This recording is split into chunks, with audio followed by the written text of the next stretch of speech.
This is the same night as the last episode, but you got 2 for 1. Let's go. Taking content seriously. I have for so long and for so many areas in my life been like half-assing it, even say, that I have been trying to keep one foot in and one foot out throughout all of that time. I'm trying to do both. Oh, I want to be this content. I want to make content. I want to build a personal brand. I want to build businesses. I want to do all this stuff. But I don't want to like stir the boat and like say things. I don't want to like be seen as weird for having like 10 different accounts that are all running in concert with each other, that are posting things like 5 times a day. So all my friends get overwhelmed and like don't like it. I don't want to do that.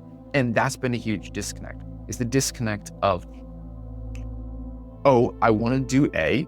So A's over here, but I want to get to B.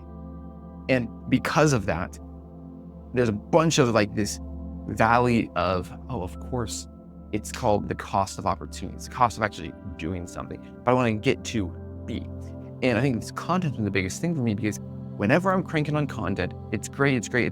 Something happens, usually with conversation, someone, people make fun of me, and I just start like, I go down very quick.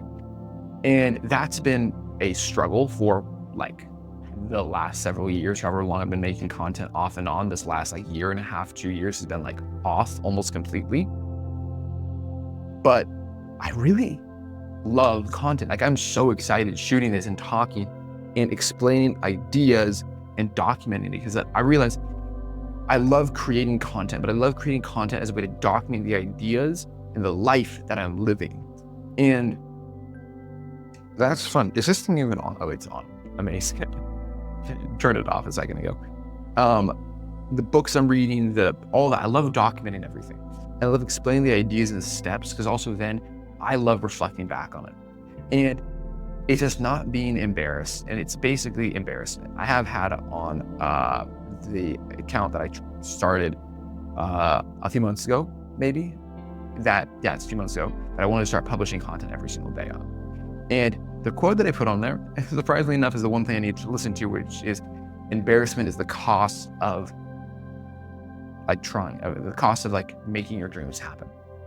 I have to be willing to be embarrassed, and I know I have to, and it's kind of embarrassing that I haven't done that. Embarrassment, whatever.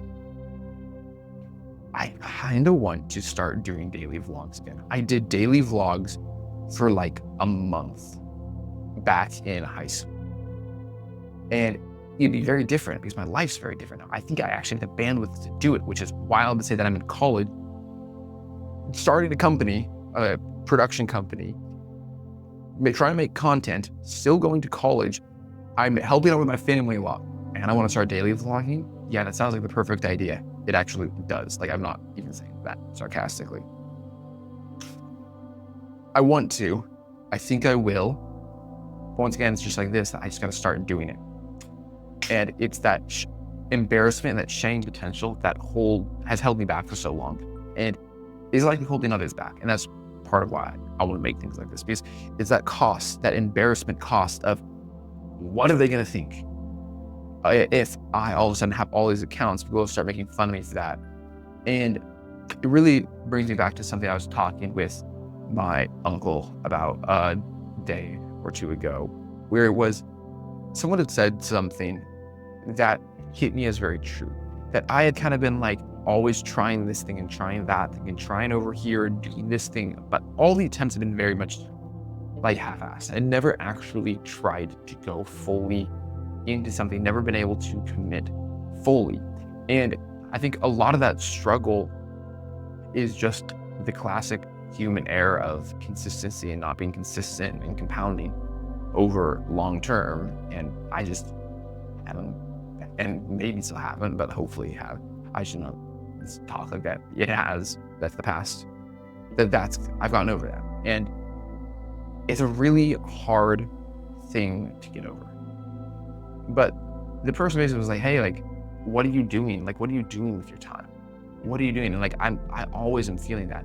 I don't even know where that started. My mind is so scattered sometimes. For some reason, actually because of the poster on the wall over there, my mind hopped to Dune, and that fear is the mind killer. I don't know how that fully relates, but that's where my mind is right now.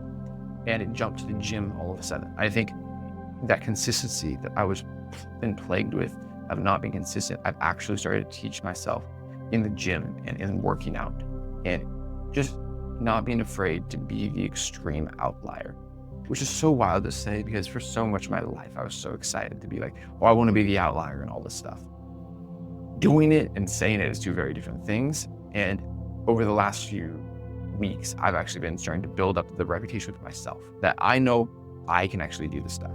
I know I can actually do what I say I want to do. It will just take efforts. And that's, of course, just life. Now I'm starting to ramble. This is no longer a concise principle. So we're going to end this here.